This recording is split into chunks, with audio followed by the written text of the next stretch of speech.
The pounding on my garage door was so fierce, it sounded like someone was trying to batter it down with a sledgehammer. I set my coffee down and headed toward the noise, already knowing exactly who was behind it. Sure enough, through the small window, I spotted Patricia Dalton, our ever-dramatic HOA president, red-faced, furious, and mouthing something about a stolen vehicle.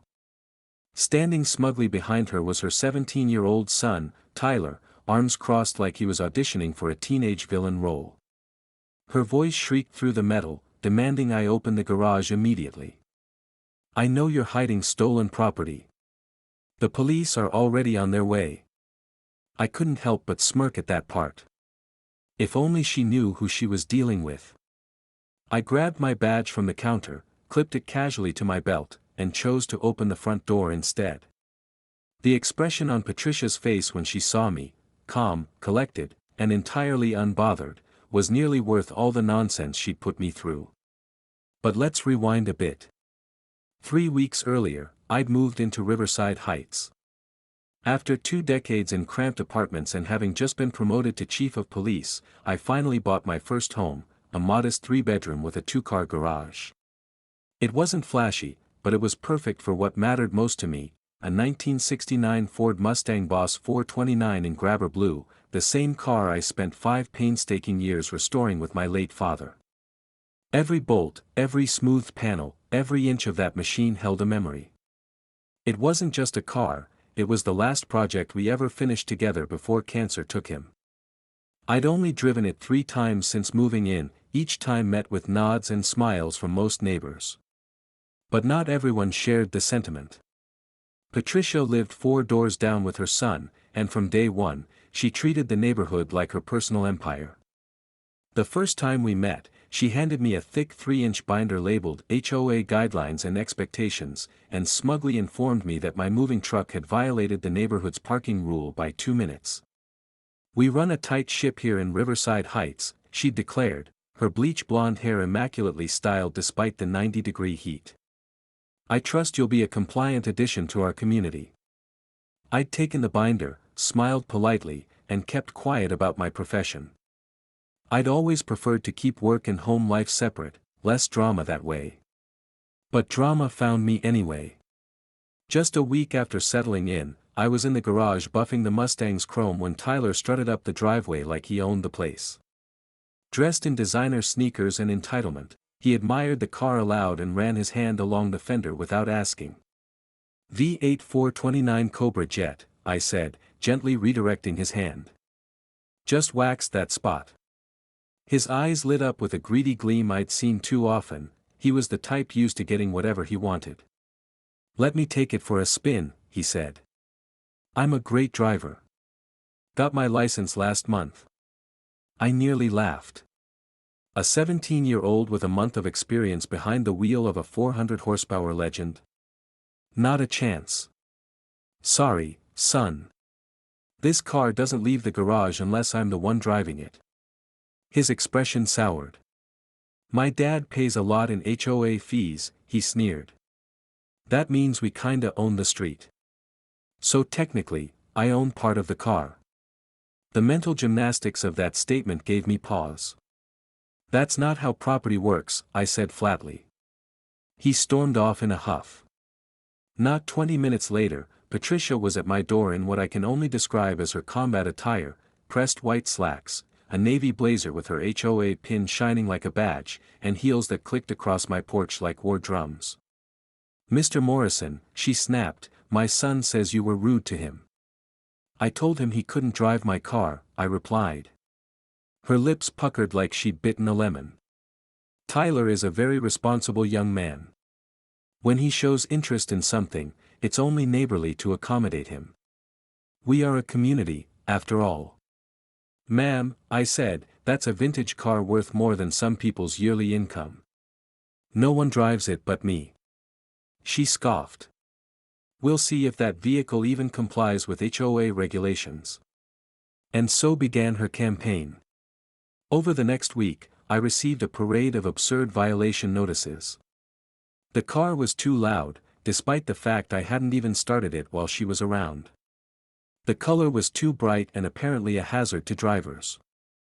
One particularly creative notice even claimed the car qualified as a commercial vehicle due to its racing potential.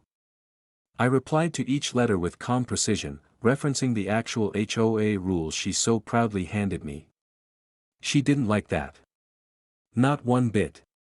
The following Saturday, as I was mowing the lawn, Tyler showed up again.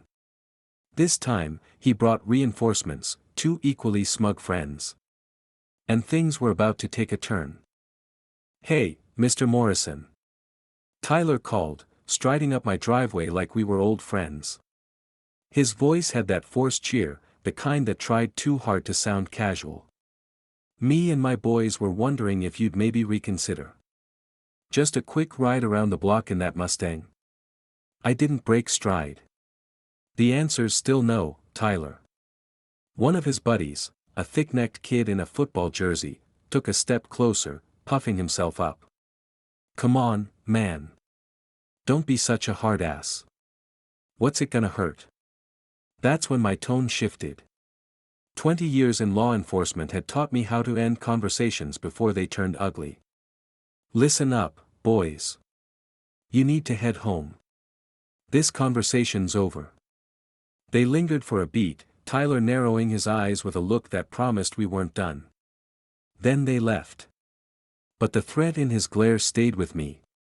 Not an hour passed before Patricia returned, this time dragging her husband Richard along.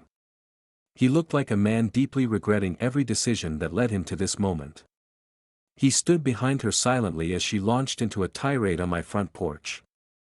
"You threatened my son and his friends," she shrieked. "Richard is a lawyer, you know. We could sue you for emotional distress." Richard winced, just barely, but didn't say a word. I'd done my research. He was a tax attorney who probably hadn't seen a courtroom since the Bush administration. "Ma'am," I replied, keeping my tone even, "I asked them to leave my property. That's well within my rights. We'll see what the HOA board has to say about this," she snapped, turning on her heel and marching off, Richard trailing behind with a helpless shrug. Apparently, the next HOA meeting was one for the books. I didn't attend, but my next-door neighbor Janet gave me the highlights over coffee. Patricia had delivered a 40-minute PowerPoint presentation titled, "The Infiltration of Street Racing Culture into Suburban Communities." She even used the word, hooligan. "She said your car's attracting the wrong kind of element," Janet chuckled, shaking her head. "I told her the only troublemakers around here are her and that kid of hers." She didn't appreciate that. The passive-aggressive warfare escalated. Notes left on my windshield. Trash cans mysteriously tipped on collection day. Someone even filed a report with the city claiming my grass was half an inch too long. Then came the morning everything exploded. It was a quiet Saturday. I was enjoying a cup of coffee, the sun streaming through the kitchen window, when I heard voices outside. I looked out and saw Tyler and his friends again, this time posing for selfies with my Mustang, pressing their phones to the garage glass like it was some museum exhibit. I stepped out. "Tyler, leave. Now. It's just pictures, bro," he grinned. "Instagram loves sick rides. Off my property. This is your last warning." His face flushed, that cocky teenage confidence bubbling into something uglier. "You know what? Screw you. That car should be mine anyway. You're too old to appreciate it. Probably can't even drive it right." That's when I dropped my voice, the one my officers call the chief tone. Calm. Controlled. Final. "Leave now or I'll call the police." He smirked. "My mom already did. Said you stole the car. Said she checked the registration and it doesn't even have your name on it." I exhaled. So she'd gone there. Patricia had found out the car was still in my father's name. The title transfer paperwork had been sitting on my desk for months, I just hadn't gotten to it yet. Tyler, emboldened now, sneered, "She said the cops are gonna impound it. Then maybe someone who deserves it, like me, can buy it at auction." That's when we all heard it. Sirens. 3 patrol cars came flying down our quiet cul-de-sac, lights flashing. Patricia stormed out of her house, phone in hand, glowing with self-satisfaction. "Officers," she called out. "He's right there. That's the thief." As the first cruiser rolled to a stop, I instantly recognized the faces inside, Martinez and Davidson from the day shift, followed by Thompson and rookie Patel. Martinez's face shifted from alert to confused the moment he saw me. "Chief Morrison," he asked, stepping out. "Sir, what's going on?" I gave him a calm nod. "Morning, Martinez. Beautiful day, isn't it?" Patricia's jaw nearly hit the pavement. "Chief. What do you mean?" "Chief." Davidson stepped forward, doing his best to stay professional. "Ma'am, this is Chief Morrison. He's our boss." Color drained from her face like a leaky faucet. Tyler suddenly found his phone deeply fascinating. Richard, now appearing from the house, looked like he wanted to melt into the pavement. But the car," Patricia stammered. "The registration, it doesn't match." I kept my tone steady. "The car belonged to my father. He passed away 6 months ago. I inherited it. I just haven't finished the title transfer yet. Would you like to see the will and death certificate?" I didn't," Patricia's voice trembled. I turned to Martinez. "Officer, I'd like you to take a full report." I wasn't smiling. Not yet. But I could already feel justice warming up in the distance. "She called 911 to report a stolen vehicle," I told Martinez calmly. "Knowingly false. She's been harassing me for weeks because I wouldn't let her teenage son drive my car." "Yes, sir," Martinez replied, flipping open his notepad. Patricia stepped forward, frantic now. Wait. I didn't know. It was just a misunderstanding." I didn't flinch. "You said you checked the registration, Patricia. That's not a misunderstanding. That's a deliberate false report." Nearby, Thompson had already activated his body camera. He turned to face Tyler. "Young man, were you involved in this?" Tyler, clearly trying to show off for his friends, did the dumbest thing he could have done. He opened his mouth. "Yeah, so what? He's been a jerk since he moved in. Thinks he's better than us." "Tyler, shut up," Richard finally hissed, but it was far too late. "My mom runs this place," Tyler went on, puffing up again. "She could buy and sell you. When my dad hears about this, you'll be sorry. We'll sue the whole department." Patel, the rookie, looked at me wide-eyed, waiting for a cue. I nodded. "Keep the camera rolling." Within the hour, our quiet cul-de-sac had become a spectacle. Neighbors stood on lawns and porches, watching everything unfold like a live courtroom drama. Martinez handed Patricia a citation right there on the sidewalk, filing a false police report and misuse of emergency services. "This is ridiculous," Patricia cried, her voice cracking. "I'm on the HOA board. I keep this neighborhood safe." "No, ma'am," I said, quietly but firmly. "You called the police because your son wanted to drive a car that wasn't his. You wasted city resources that could have been responding to real emergencies. That's not protecting anyone. That's weaponizing the system." Richard, to his credit, finally stepped forward with a look of dread in his eyes. "Patricia, we need to go." He turned to me. "Chief Morrison, I'm truly sorry. This won't happen again." They walked off slowly, Patricia still muttering about calling their lawyer, about suing for embarrassment, about how I'd regret this. Tyler shuffled behind them, thoroughly deflated.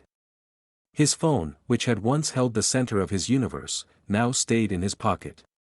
As the patrol cars began to pull away, my neighbor Janet appeared at my elbow, sipping from her travel mug like it was just another Saturday. "Well, that was one hell of a show," she said, grinning. "So much for a quiet morning." I shook my head. I was just trying to enjoy a cup of coffee. Oh, you're not done yet, she said. Patricia's called for an emergency HOA meeting tomorrow night. My guess? She's not going to be president much longer. She was right. Within days, someone submitted a public records request for the body cam footage. And not long after, clips surfaced online. One video in particular, entitled HOA President Calls Cops on Police Chief, went viral fast. Tyler's little tirade about buying and selling people became an internet meme. The internet doesn't forget. At the emergency meeting, Patricia tried to maintain her grip on the HOA gavel, but the tide had turned. One by one, neighbors stood and told their stories, of fines over mailbox colors, citations for lawn height, threats over holiday decorations. Years of resentment came pouring out. When the vote came, it wasn't even close. Patricia was unanimously removed from the HOA board, effective immediately. She stood up slowly, scanning the room like she didn't recognize any of us. "You'll all regret this," she whispered. "I made this neighborhood what it is." Janet rose and met her gaze. "No, Patricia. You turned this neighborhood into a dictatorship. Now we can finally make it a community." Patricia fled the room in tears. Richard stayed behind, offering quiet apologies to everyone he could. He also mentioned they'd be listing their house soon.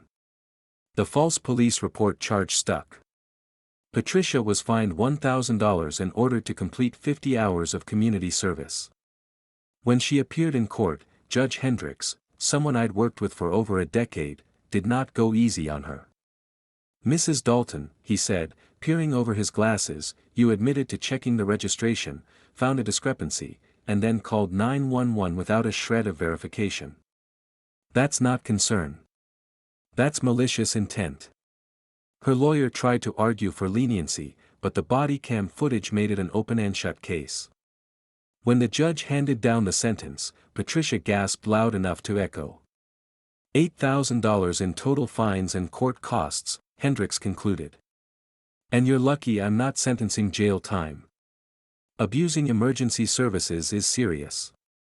As Patricia exited the courtroom, her face looked like the neighborhood she'd ruled for years, cracked, shaken, and no longer under her control. She thought her power came from her title.